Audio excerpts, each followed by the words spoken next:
Hey guys, let me get this music off here. Sorry about that. How's everybody doing tonight? Another Tuesday night live, episode 62. Unbelievable.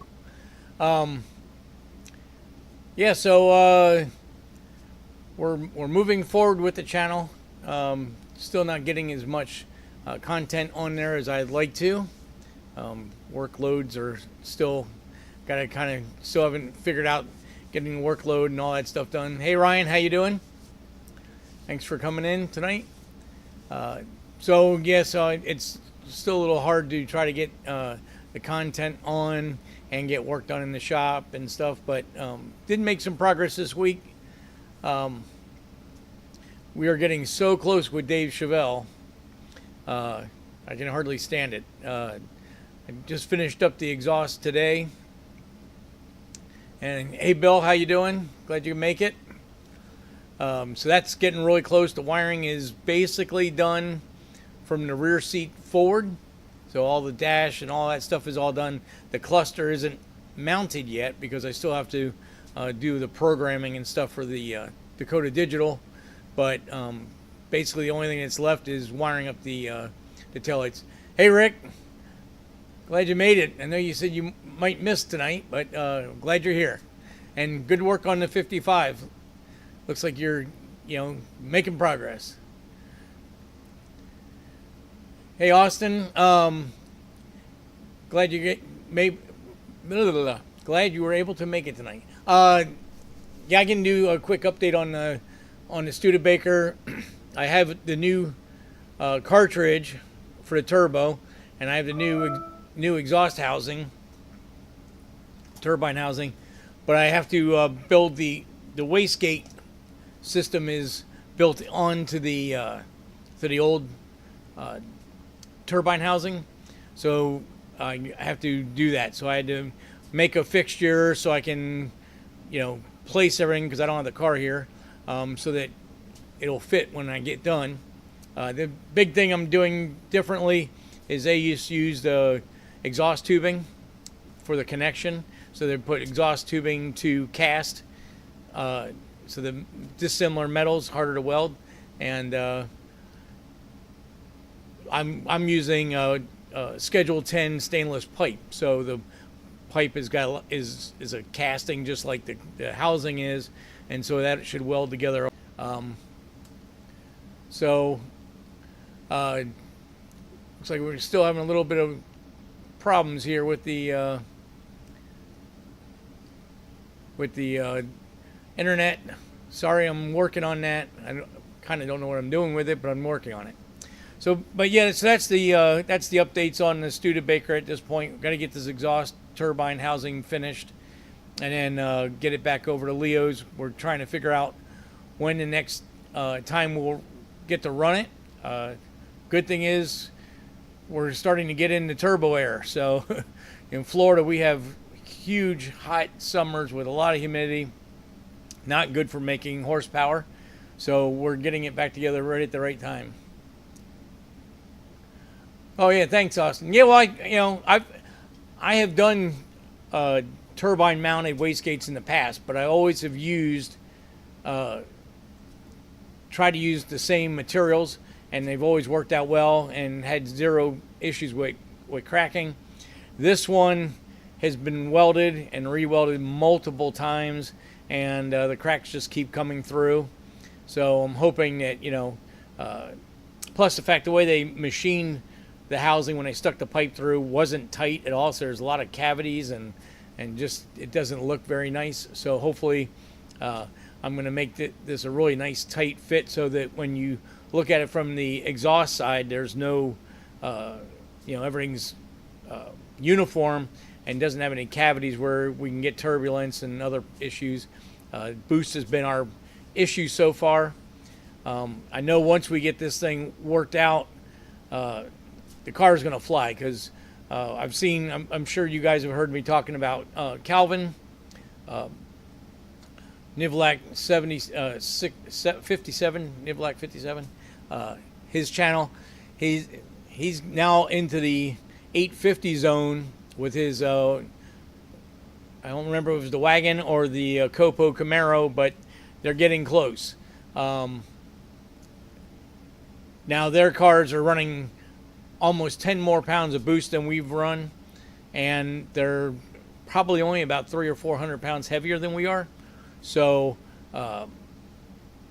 you know, if we can match the boost, we're going to be, I think, pretty well into the 780s, 770 zone. So, and that's what we're trying to get to. So, but that's the update for that. I do have the Vettehawk back in the shop. So the Cup car is in the trailer and it's put away for the time being. And so I figured I'd get the Vettehawk in because I want to try to have that as a moving driving vehicle for next year's LS Fest. It won't be finished by any means, but I figured it would work out good if we could have the car to where it would, you know, run and drive. And, you know, if it only has a seat in the inside, you know, that'd be fine. No paint, obviously, and all that kind of stuff. It'd be a good way to shake out the car before we finish it and go to paint and stuff. So that's kind of where we're heading with that project. Hoping to be able to put some time every Sunday in it. So that gives me, you know, 52 days of Sundays.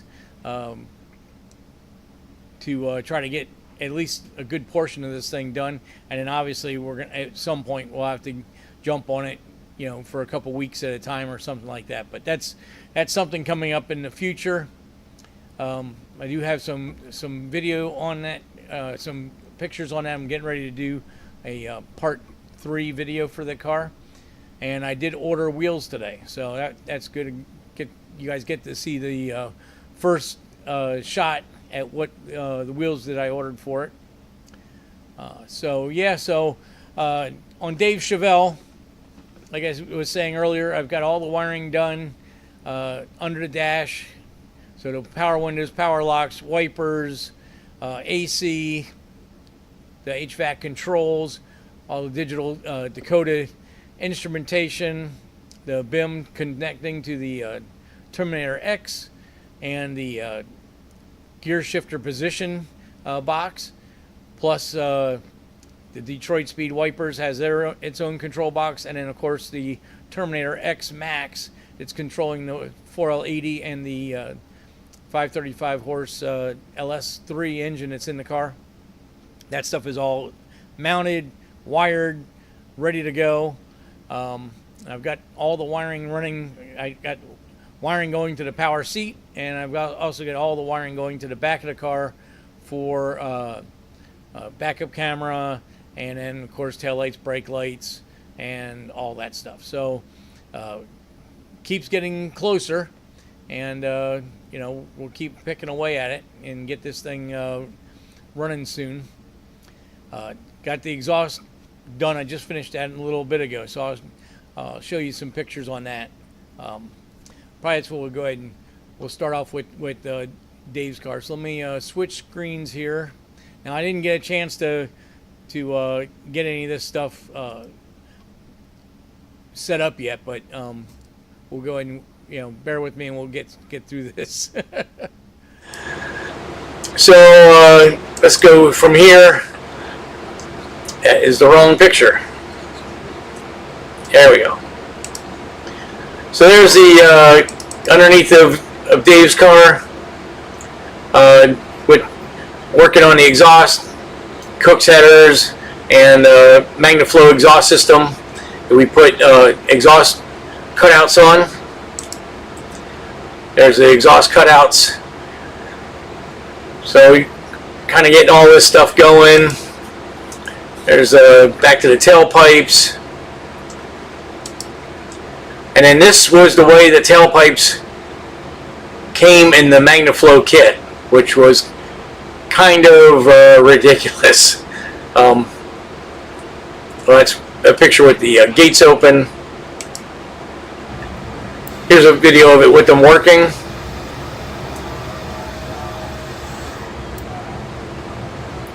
Watch it one more time because I was talking over it.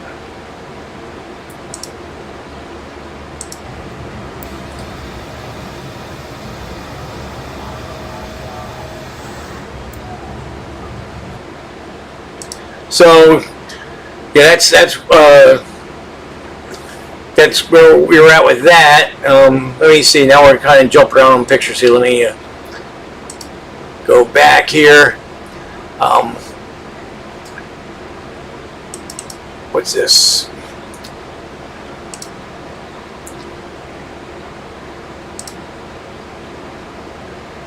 When I was mocking up the exhaust system, there's again another angle of the tailpipes coming out of the car, and that wasn't going to work at all. That's just wrong. So what I did, I want to get the right pictures here.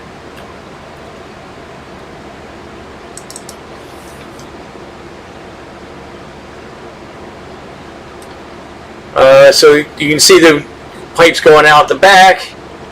Alright, still not the right picture. Sorry about that. Just said, hope I put my glasses on.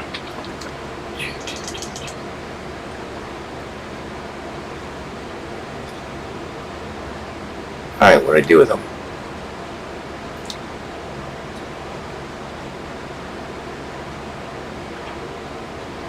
Sorry about, oh, here it is. So that's how we modified the exhaust and do the exhaust. I see Chris is on. Hey Chris, glad you made it. Rick asked, how were the floor underside of Dave's Chevelle? Did it need floors and trunk? Good question, Rick. So this car, the top of the dash and top of the cowl was all replaced, and then from the firewall where it goes, where it turns down into the footwell area, from there to the taillights is all brand new floor. The floors were just terrible on the car. They didn't look bad at first, but when we peeled the carpet up, the floor came with it. So we had to replace the entire trunk floors and the entire passenger area floor and half of the firewall. So the flat of the firewall is still the original part of the car.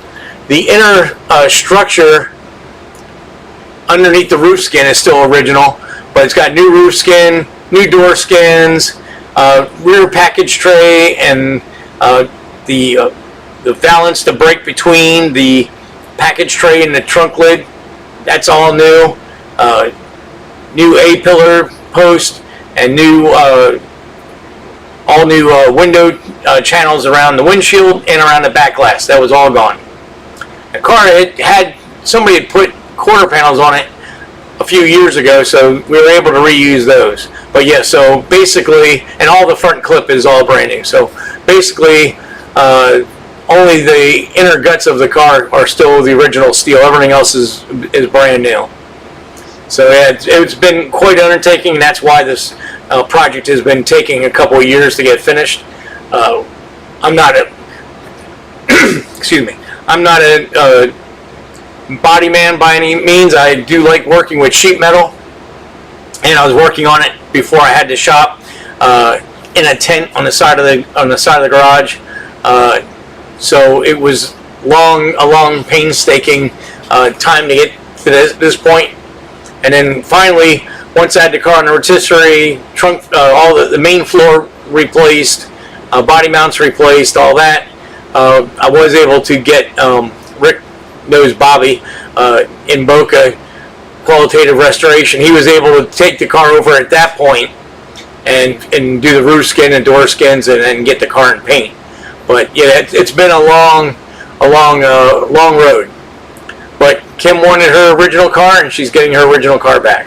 So, but back to the exhaust. So you can see here on this, I cut the exhaust here. This is where it turned and went behind the tire, and then I made these tailpipes so it dumps under the bumper. Of course, you can see a lot of the exhaust now because we're looking from underneath the car, but at road height, you're not going to be able to see anything but maybe a little bit of this right by the gas tank. So exhaust came out real well. We're real happy with it. Dave's been real happy with it. I've been getting input from him on how he wanted me to run the tails and stuff, and so we did it that way, and he's very happy with it as it is now. So basically all I have left on this now is some lines. We got some Fregola braided line and some other components from Race Part Solutions that came in today, so now I can finish up connecting the fluid lines. I got all the power steering done. I still got to do transcooler and finish a couple lines in the fuel system. Hook up the taillight wiring, put the battery in the box, put some fuel in it, and it should be ready to fire. So getting very close with this thing. So that's kind of the update where we are with Dave's car. I wanted to get some pictures of the wiring under the dash. I'll have those for you guys next week. The trying to get the exhaust finished before the show tonight got me a little behind, but we're in good shape there now, so that's all good to go. So that's the progress on that. And let me switch some screens around here.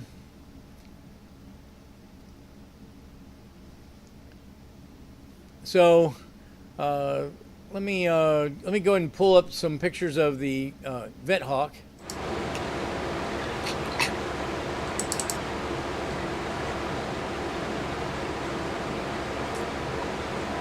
So there's, if you guys hadn't seen part 2 of the Vettehawk project, that's the LS fixture motor and 4L80 trans sitting in the car on mounts in the proper position, and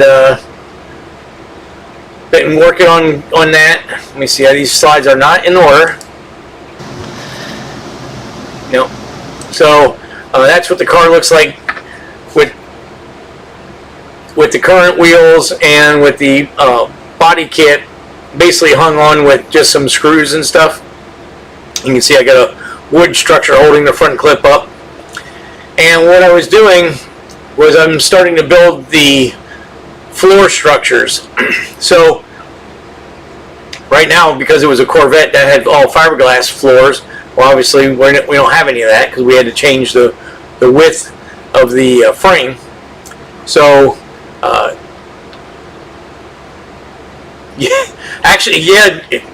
hey Kenny, thanks, great to have you tonight. Actually, the motor is in the stock Corvette location, but the Monza body sits forward of where the Corvette body sits. So it makes it look like it's way back, but it's actually in the stock Corvette location. I gotta switch some slides around here.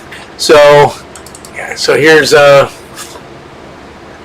floor section, and where I had the blue tape, now you can see there's 1x1 box tubing, and I put this plywood underneath to simulate where the floor is going to sit. And I don't have a picture. I got a video, but I don't have a still picture of the seats. I've got race quip full containment seats that are going in the car. And when I did my initial measurements, they looked like they were going to fit in with no issues at all. Well, now that we're starting to get components in the car, that has changed. So the Corvette chassis, they offset the differential trans and engine about 1.5 inches in the chassis.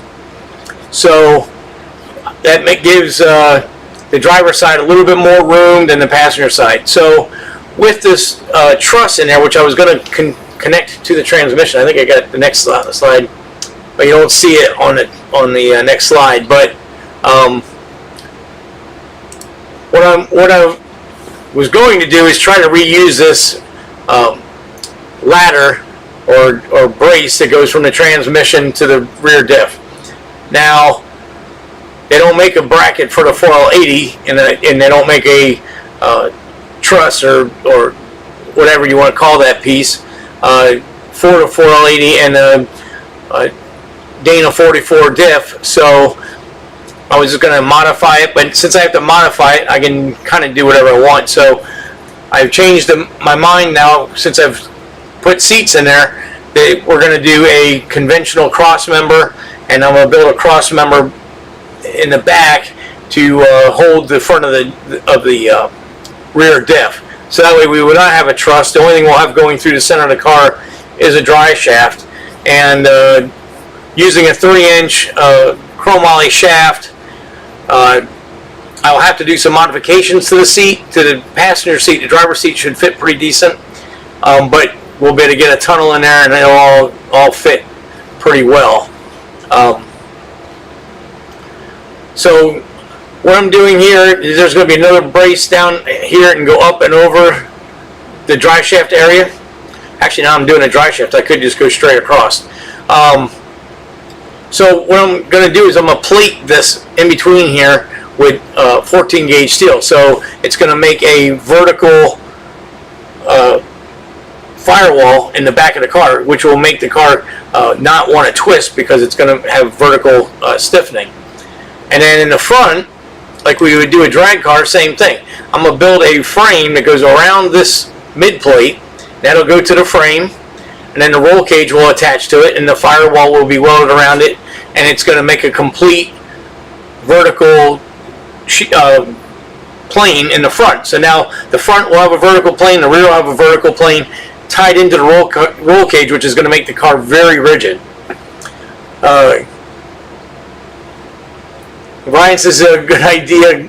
It's going to be tight. Yep, you're right. I mean, the car's very narrow, and then I got a 2-inch frame rail inside the door jamb. So, but it's going to work out nice. It's going to be snug around the tunnel, but it's going to be really good. And of course, everything's going to be flat bottom. The whole idea of this car is that it's going to be the ultimate track attack, autocross, road course hot rod. It's going to definitely be street legal, and I'm going to do a lot of cruising and stuff in it. But the ultimate package was to make a very good race car that looks like a street car. My end result is Optima Ultimate Street Car Competition. So that's why I'm building all this to the best of my knowledge and ability. This is going to be my my one car that's not going to go away. This is going to be a permanent car for me. So I'm just using all the different things I've learned building stock cars, road race cars, and of course all the drag cars that I've built and worked on. I've done a lot of chassis tuning on a lot of these vehicles. So over the years I've learned kind of what to look for and what you can gain. So as I was saying, the car's going to have a complete flat bottom. The exhaust is going to go around the outside of the car. There'll be a engine containment panel underneath the engine bay, but also we'll meet up with the floor. So from the cross member back, the car will be completely flat, and then in the front, from the cross member forward, will be a splitter, which we're going to do spring loaded, so it can, if it hits something, it can bounce up to get over like speed bumps and stuff like that. That's a trick that my brother told me about. They do in some of the road race cars, professional ones, so that they allow the splitter not to go down, obviously, because then you're losing your downforce. But they put spring mounts so that if anything hits it, it can bounce up, and they actually hinge it at the cross member at the back. So it actually has like 2 inches of movement, and that way you can get up over things and get in and out of trailer ramps and all those kind of things without ripping the thing apart. And then at the back of the car, again, we're going to build a tunnel. That's not the right word for it, but a diffuser. There you go. I'm going to build a complete diffuser. So from the flat bottom floor, it'll go straight into the diffuser and up and over and out the back of the car. Now, one of the things I've decided to do was I'm going to cut an access in this box here for the headers to go through, and then they'll go down the outside of the car by the rockers, and then they're going to turn in and come in through here. There's room here. They're going to go up and over, and then in this plane here behind this bar, I'm going to do a 2 in, 2 out muffler, and then the exhaust will come out and go along this frame rail in between this V, and it'll come out the rear bumper cover. So that way the exhaust will not have any effect on the diffuser.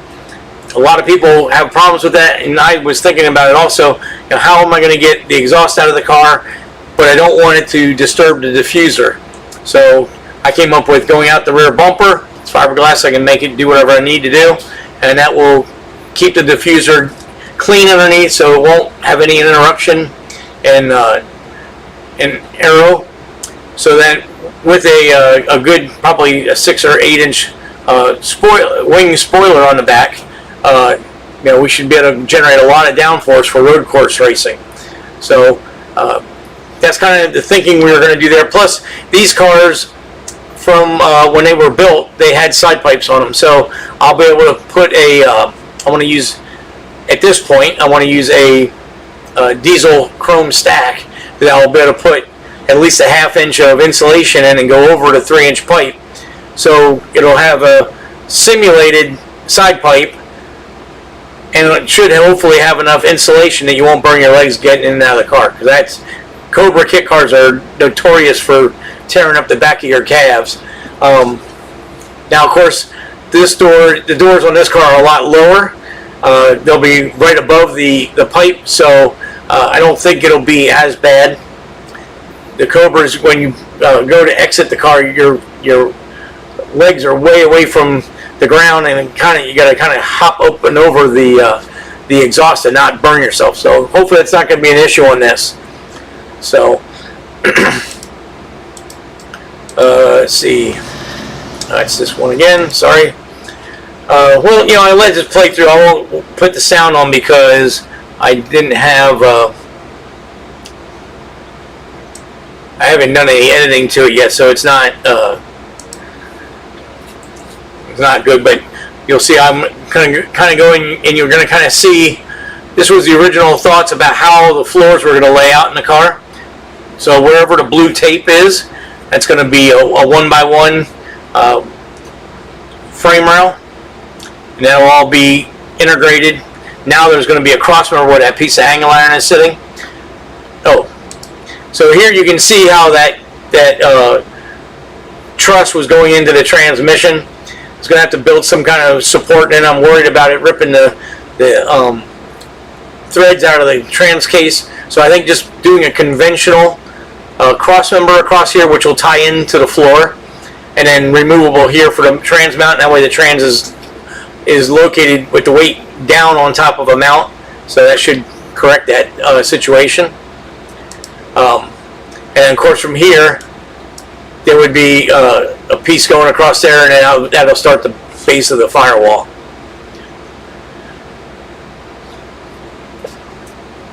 And back here we'll just build a brace back here, and I can make that solid mounted, or put a rubber donut mount to the mount. Now, of course, this rear end in the car right now is a Dana 36, so that's not. I can't even build anything off of that. I've got I got a Newman's aftermarket Dana 44 with their heavy duty case and their bat wing. So I'm going to start assembling that so that I can get that in, and I can start retrofitting a lot of that. So that's that video. There's a video with the seats in, and you can see the driver's seat does fit in. It's a little snug, so I'll have to make some mods to it. But even with the body dropped down over the frame, you can see there's a pretty good amount of headroom. I want to make sure that helmet issue and roll cage and all that wasn't going to be an issue. The reason I went with these seats is because a street car with a roll cage, you don't want to have the chance or opportunity to bang your head on the roll cage. You could knock you out. But with me sitting in these seats and a helmet on, my head is only 2 inches above the backrest of the seat. You can actually look over, or right about flush with the side bolster. So shouldn't be any problem at all. The roll cage should be way away from my seating position. You can see by the cutout in the fender, I got the cars drop down pretty low on the chassis.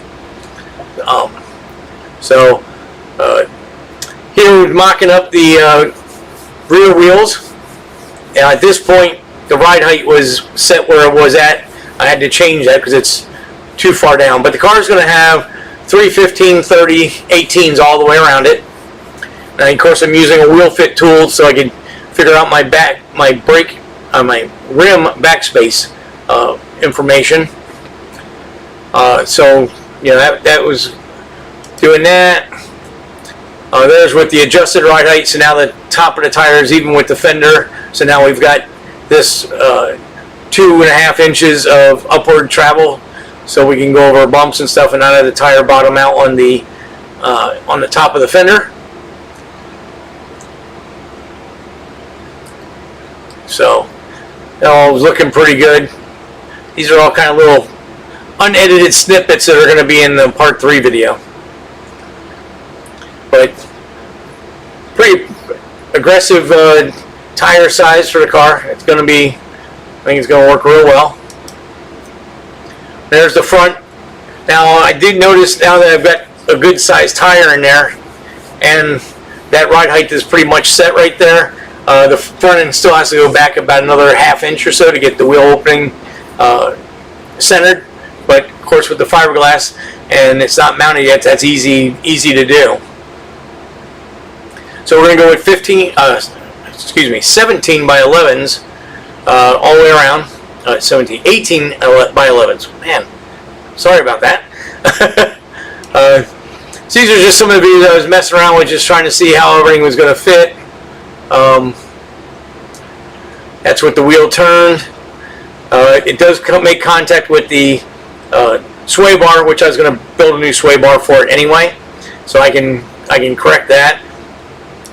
And at full lock, it just does touch the back section of the frame right there. So a small C notch in the frame right there will get that all situated. Now the other side had the stock wheel on it, so I knew that was full lock. So, and that's at ride height, so it should be pretty good there. Of course, and there's our gap between the upper ball joint and the rim, because the front rim is going to be 8 3/4 backspace. So I had to make sure that it cleared the lower control arms and cleared the ball joints and all that stuff. We're good to go. This tool is very thick compared to what the rim will be. So, so these are just some slide shots I took from the videos. So, going to have a really nice stance, I believe. I think it's going to be really cool. So anyway, so let me show you guys. You've already seen it, but kind of let the cat out of the bag. But this is the wheel we decided to go with. Custom CCW wheels, complete custom wheels. They're forged 3-piece rims. They use all ARP stainless hardware. This rim, this is the D240, is the model of this rim, and the picture is showing with like a candied gold center, and I'm actually going to go with the matte race gold center, because the whole thing I'm trying to do is let me get rid of these pictures here. Is this is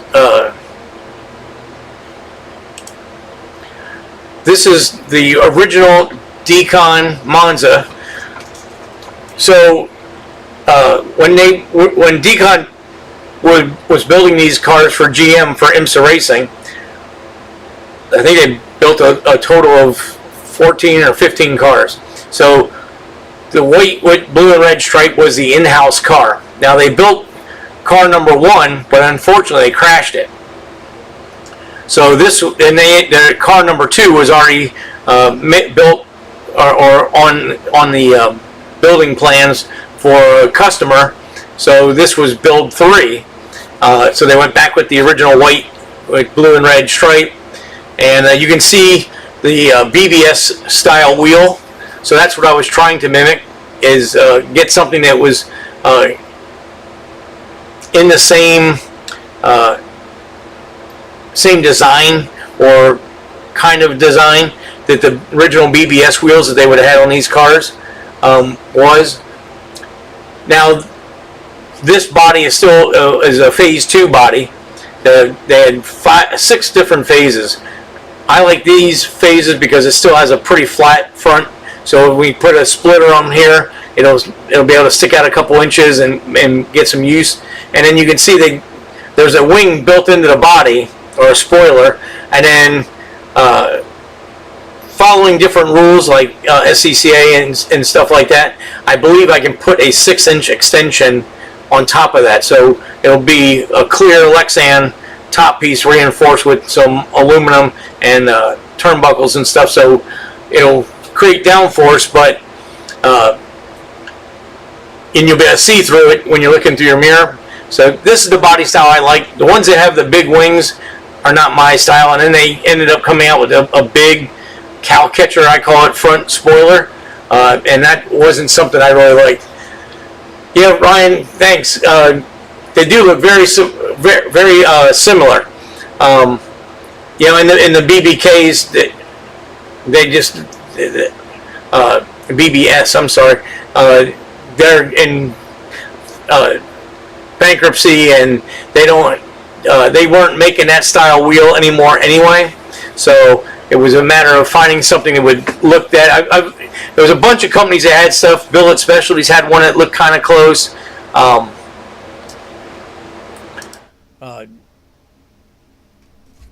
Forge Line had something fairly close, but I thought the CCW was the closest. And you know, I kind of like. They used to be in Daytona. I don't know if they are anymore, because like everything else, they've been bought out by a larger conglomerate.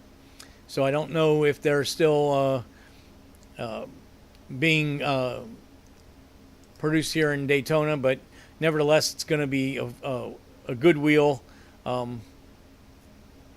They're the MW companies is with Weld and CCW, and they got a bunch of different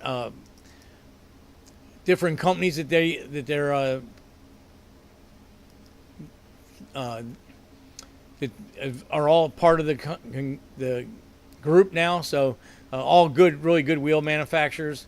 So I think it'll be pretty good.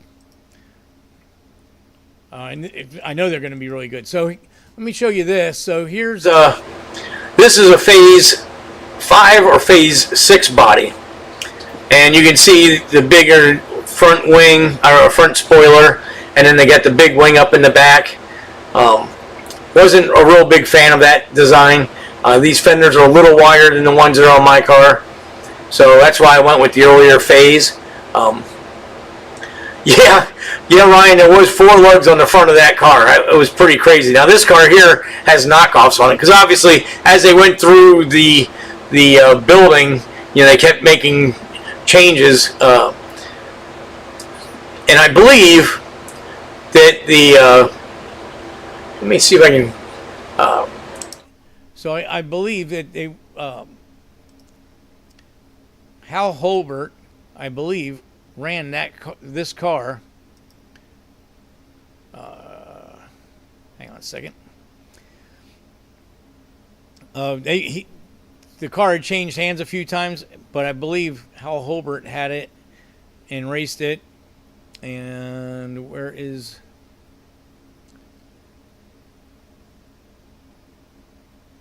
This is a little bit different body style here. This is kind of, I guess this would be phase 3. So a little bit different front and back. Now you can see they did put an extension on that wing. So a bunch of different ways they did it. But anyway, I guess I don't have the picture of Hal's car. Oh, here. This is the later one, I believe.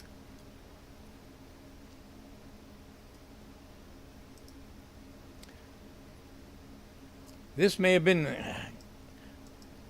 the Hal Holbert car. So this has got the same front. It may have the same. Oh, you guys can't see it. Here we go. So I'd have to go back through my notes again because now I see the white car behind it. So this wasn't the Hal Holbert car, or they may have built him a special car. But so you can see subtle changes through the years on the different ways they built these things. But they were very fast. Hal Holbert won they built these cars from 76 to 80. Well, Decon built them for GM. These cars were built from GM. So GM sent them a body in white, and they put a tube chassis race car, well, a full roll cage into the subframe. So it still had the factory tub, and then went from there. So it's probably, when they showed the picture of the white car, the number 1 car, still had a 4-lug on the front because that was probably more of a car they were using it for promotion at the time. I doubt they raced it like that. All the cars I've seen have either had 5-lug or have had knockoffs on them. So Rick says, I believe the Holberts lived on my street many years ago. Yeah, they're definitely up in Pennsylvania. They were definitely Pennsylvania people in that area. And you guys, a lot of you guys on the channel know, but Rick, good friend of mine who used to live here in Florida, moved up to my hometown where I used to live, where I came from. So it's pretty funny. But yeah, Eastern Pennsylvania. So that's so that it gives you some kind of what I was trying to do. So what I'm trying to do with my car is I want it to resemble the car number 3, which has the number 1 decal on it, but it's actually body number 3. So they ran small block Chevys with 4 speeds, and they ran Hillborn mechanical injection. So my goal would be to put LS. Obviously, I've got a 427 LS that I've got the engine, and I'm working on getting an IR manifold for it. Holly had one. It was actually a Hillborn setup, but they discontinued it before I could order one.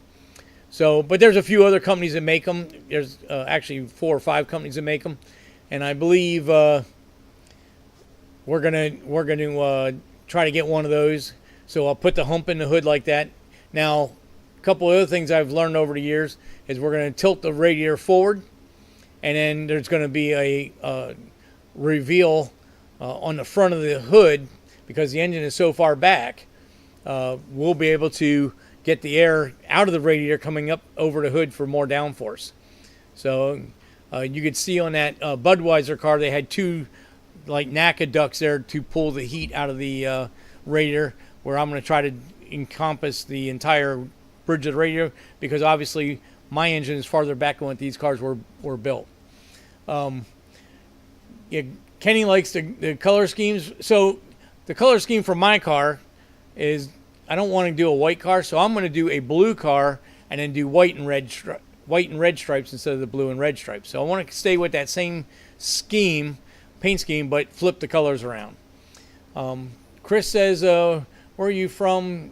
What town? Oh, Chris is from PA too. So I was actually born in Sellersville, but my uncle lived in Hattsboro. I had other family lived in Hattsboro, and I mean all those towns, Doylestown, they're all like stone throw from each other.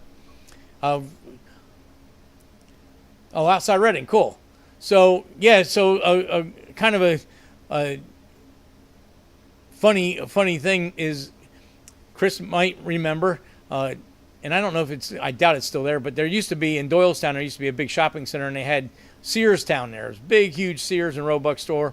They had an outside, like I don't remember how many bay repair shop and everything. Well, my uncle Mike, he actually ran they had a speed shop in the late '60s, early '70s, and him and my dad drag race together, and they had a super stock Camaro. It was Mike's car. Mike drove it, and so he had a speed shop that he was able to work out of, and he ended up staying with Sears for 35 years or something, but moved in a different department. They closed down that area. But we moved down here to Florida in 1970, so I was only in Pennsylvania for a very short time in my life. But just kind of cool tidbits. But that's what we're going to work on. That's the end result. Now, all I'm going to really work on between now and LS Fest 2025 is to get the car assembled and get it to where it'll fire up and run and drive. And that way we can, from there, start testing components and stuff like that.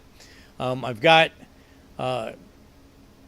all the suspension components figured out where I want to get them from and which components I want to use, what shocks and coilovers and all that stuff.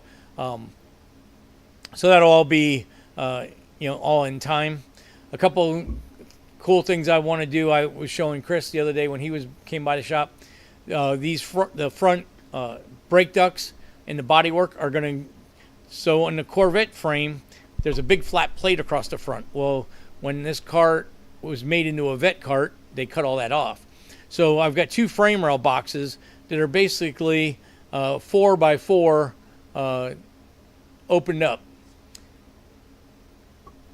Yeah, Kenny's in Washington now. Were you in? Okay, so yeah, you're not from PA. But anyway, so what I'm going to do is, and I've seen this done before, it's not my idea, but I'm going to use it, is the brake ducts are going to go into a tube adapter I'm going to build into the frame rail. And then at the back of the spindle, next to the coilover, I'm going to cut a hole in the frame and run a piece of pipe into the frame, turning, like that. And then, so that's going to be the scoop out to the brake ducts. So you'll actually use the frame for the brake ducts. So there's not going to be any hoses that the tires can come in contact with or anything like that. It's all going to go right through the frame rails, and that will be part of the brake duct system. And it'll just have a short, maybe 8-inch hose assembly from the frame to the back of the rotor, and that'll be like just an accordion, just so the wheel can turn. And so that should last real well. Shouldn't have to worry about anybody that's worked on road race cars and stuff. It's always a headache trying to keep the brake ducts, one, from not scraping on the track, and two, not scraping on the tires and wearing holes in them. So if using the frame rail, I seen that on another car and thought that was an ingenious idea. So obviously I'm going to steal it and use it for my car. I don't know if I may just shove a piece of tube all the way through the frame rail, or I may just weld all the holes shut and just use the frame rail. That I don't know yet, but that'll come all in due time. Now, one thing that will be different on mine than most of these cars that are running 4-speed transmissions, I will be running a 4-speed also, but through a 4L80 electronic automatic transmission. And the reason being is with the Holly Dominator, it'll have paddle shift. And when my buddy Jonathan gets done with the transmission, it'll be robust enough that I'll be able to upshift, downshift. I'll be using probably a Jake transmission valve body. He's got a valve body that has engine braking built into it. So when you use your paddle shift and you downshift, it'll actually do engine braking. Of course, there's going to be quite a few components. I'm going to have to step up to a much higher horsepower racing unit because of the upshift, downshift feature. You can get some of the drums can really start turning some super high RPMs and will come apart if you use the factory cast shells. So we'll be updating all that stuff, and see how that works. And last time I talked to Jake out there, they said that they could integrate one of their D3 trans brakes into the unit also, because I would like to do maybe some drive and drags with the car. You know, I want this car to be a multifaceted, you know, street car. When it's done, and I want full interior AC, you know, power windows, all the creature comforts that the car will have. Hopefully with all the fiberglass components and as much body as I cut away, even with all the creature comforts in there, hopefully the car will be well under 3,000 pounds. So that we'll see. I mean, it's going to be what it is. But as I said, if I can get the car into a rolling, usable chassis by next September, at least it'll give us an idea. We can start working on some of these things and figure out where we are with weights and stuff like that. So I'll keep you guys posted. You guys will see the first stuff way before I get the stuff on the channel, as far as part 3, 4, 5, whichever. I do have some roll bar tubing, so I'm hoping this Sunday to start bending up some roll bar to start getting some of that stuff fitted in. So it should be interesting. We're gonna keep moving forward on this thing and get it going. So that's pretty much it for the updates on the Vettehawk. More updates on shop news is PaPa Smurf Jr. is back. So that's going to be working into the mix here in the next day or two. I've got to do some rewiring on the engine management system. The car, when I started working on it, had a race pack data logging system and a Holley Dominator with some data logging in it. So over the last 2 years, we've been working with the systems and realizing we're really not using the race pack all that much. So I'm going to rewire the Dominator system to now take over all of the data logging, which will make it nice too, because now when we look at data, we can overlap shock sensors, G-load, dry shaft, all those components will all be able to overlap on top of the tune file, where before it was two separate programs, so we had to go back and forth. Now it's all going to be all be one, so that should make it nice. It's going to be cleaned up, and then I'm working on some chassis setup stuff. I'm going to in my mind, I've had some things we wanted to do, so we're going to go ahead and work on that. Stuff will it'll all come out here shortly. First, I got to do my due diligence and make sure it's all going to work the way I'm envisioning. But that's what we're going to start doing on that. So I'm going to try to get a little bit farther on Dave's car tomorrow, and hopefully wrap that up to a point where we can get back on the PaPa Smurf car. And I started working on a video for transmission governor recalibration. So you guys know we've had the my buddy Mike's Trans Am here. It's an 80 Trans Am. I built a 455 Edelbrock headed motor for it. Actually, it was the first car done in the new shop. So it was about 2.5, 3 years ago. But when I had the car here, it didn't have a front cap. It didn't have interior. I couldn't drive the car or anything. So I got the engine in, got it running. I think I sat on a milk crate and just idled up and down the street to get it a nice enough tune that it would drive in and out of a garage and stuff like that. Well, since that time, Mike had went ahead and got all the interior put back in it. Drove it around a bit. Decided the brakes weren't inadequate, and the factory gauges were not all working. So he brought it back to me. We've talked about this over the last month or so on the live shows. That I put Dakota Digital instruments in it, connected it to the Sniper EFI system, so that's all integrated.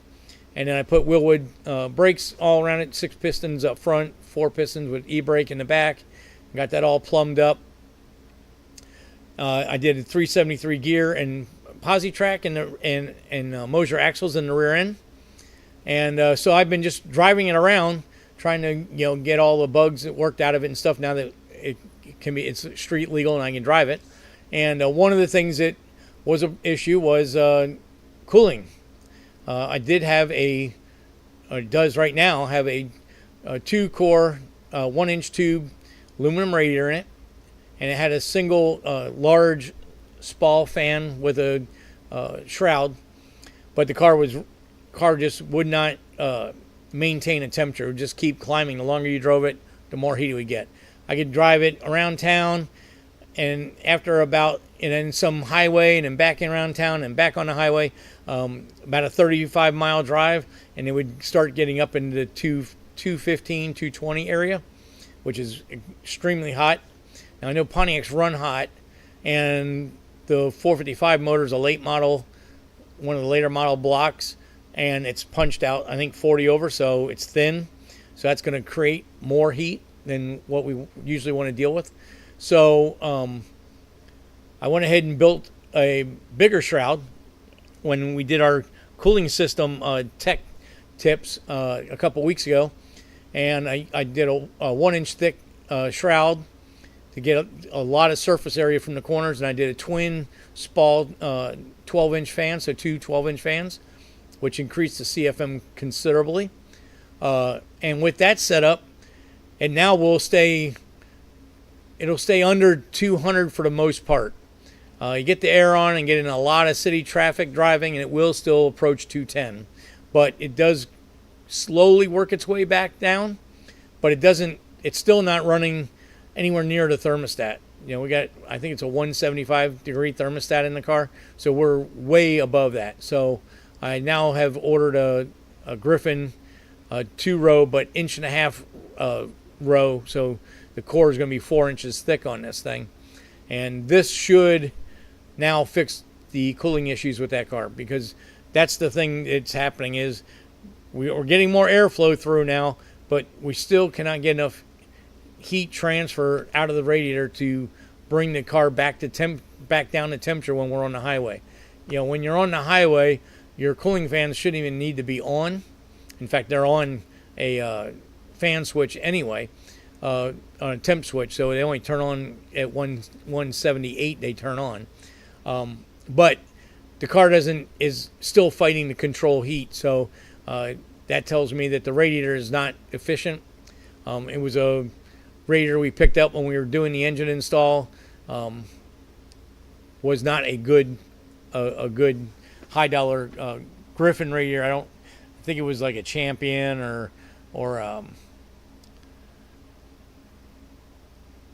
maybe an All-Star, something like that. Decent aluminum radiator. I've used them before on small blocks and they've worked efficiently, but on this motor it's still not doing it. And I did check, it does have the chin spoiler underneath the car to help direct air into the radiator, because these fire Trans Ams do not have much of a grill in them.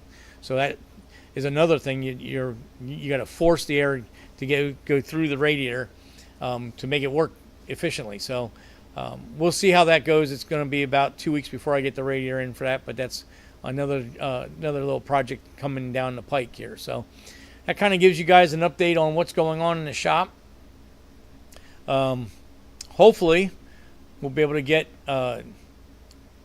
Dave's Chevelle running here so it can go back to paint and body and get the final cut and buff done on the car, and some little imperfections in the paint that need to be taken care of. And then we can finish putting all the chrome and everything back on the car and get PaPa Smurf done. And then once those two are done, then we'll jump back on Dick's Trans Am, Dick's Buick T-Type, which that one I really haven't shown you guys much about that one on the car yet, because we really haven't gotten to it yet. Done some preliminary stuff on it, but that car is getting it's a 70, I think it's a 77 T-Type. It's got a 4.5 stroker motor in it. Champion heads, champion intake. I think it's got a don't quote me on it, but I think it's got a Garrett turbo, air-to-air intercooler with large plumbing, piping, headers, and large exhaust system on it. And so we're doing C5 Gen 5 Camaro brake conversion to it. We're going to overhaul the rear end, new posi track, new axles, and gear set. And then we're putting a Holley HP ECU in there with boost control, and doing a 6.86 Pro Dash with a insert to put it in the stock location in the factory dashboard. So that's going to be a pretty cool project when we get that going. Luckily, Dick has been very nice about giving us a little time to get some of those other projects knocked out and get them out of the way. But that's pretty much all I got for tonight. We were talking about the let me go back to that. We were talking about Mike's Trans Am. So anyway, I did the gear ratios and stuff, and the car was short shifting. Now, typical hot rod, we've all been through this. We get a used transmission. We don't know what it came out of, so we don't know what the governor is calibrated for. But Bill says, I need to talk to you about testing with two small pullers October 13th or the 25th of Friday, or October 27th. I think I'll have to let you know, Bill, because obviously Smurf is going to want to be testing also. And I know that they want to go to a race, Mike Hill's year-end finale that we went to last year, and we runner-up in that event. So, all of the quote-unquote, here, get in the camera, quote-unquote A-League small block cars are all, everybody's digging in, trying to get to this race so we can have a big, maybe, hopefully have an 8-car shootout there. And hopefully we can end our or come out ahead with disrespectful and our 1-1. Each of us have won a race against each other. We'd like to get that to be 2 wins for us against them. So hopefully we'll see how that all gets up. But yeah, Bill, I'm definitely up. We'll get some dates. I'll get with those guys in the next 2 days and see what their exact dates are, and we'll get together about that. See what's going to be available. So anyway, didn't mean to get sidetracked. We put these 700 R4s and turbo 350 400s.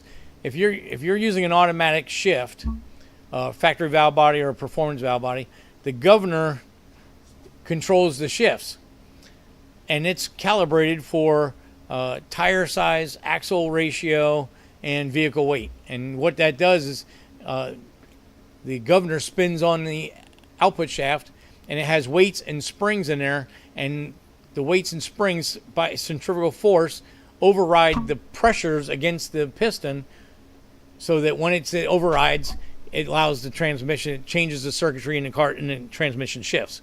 So using a governor recalibration kit, you can control where the vehicle shifts.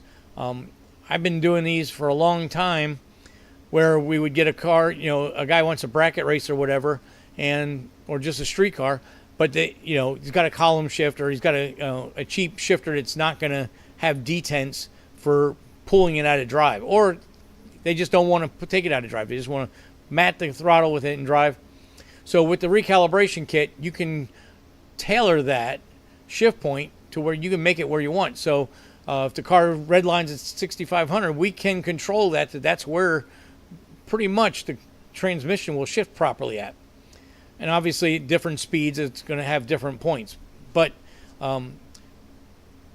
so I did that to Mike's car, and I am making a video on that where we're going to show the components and how you do it and stuff like that. So that was something else I wanted to get out there, that we are working on that.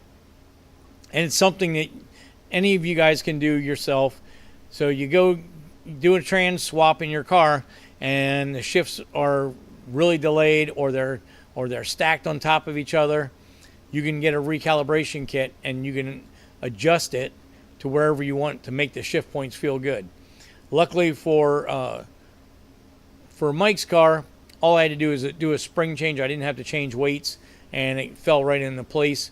Right now, the car is shifting at watt right about 6,000 RPM, which on a Pontiac, that's more than you want to go on a street motor. So it feels good. It's still under power, and cruising in traffic, the upshifts are really nice. And it doesn't go into overdrive until you get over 50 miles an hour, which I like that, because I don't think this transmission has lockup in it. So I don't want it to be riding around in overdrive all the time at slower speeds and beat up on that clutch pack. I want to try to make the transmission last as long as we can. So this worked out really well. When I got the shift points where I wanted at watt, the fourth gear shift moved over 50 miles an hour, and that's perfect. You know, if you're in city driving, it stays in third, and man, as soon as you touch the throttle, she's right there. It's right at peak torque. It's ready to roll. And then you get up over 50, it drops down in overdrive, and by the time you're 55, you're starting to get back in that sweet spot on the torque curve again, to where the motor is really happy and the car feels really nimble and moves around. You can move around in traffic like it's got some good power. So I think Mike's gonna be real happy with that. But that's the whole idea. If you get, you know, to make the car drive, you know, however you decide, I always like to try to drive in its peak torque, because that way it's going to have the most power with the least amount of throttle effort. So you get drivability and power and nimbleness out of the car. So that's another video we'll be working on soon. And that now is pretty much everything I had to say. So we're going to stay on Dave's car. Hopefully, well, it depends on what I get done. I don't know if I'll have it fired by next Tuesday, but we're going to get it to a good point, and then get back on Smurf, get that knocked out, and then get back on Dave's, and then move on from there. So with that, I think we're going to go ahead and pull the plug tonight. Thank you, everybody, for showing up and listening to me BS and talk about things that we got going on. You know, you guys get the privy of seeing a lot of stuff before it comes out in full content in videos. So you guys kind of get the pulse of what's going on. And you know, if you guys ever have any questions or anything like that, feel free to jump on the chat and throw it out there, and we can get it out there and BS about it. So with that, I think we'll say goodnight. Good night, guys. I appreciate everybody showing up. Appreciate it. I gotta get something going here for you. There we go. All right, man. Good night.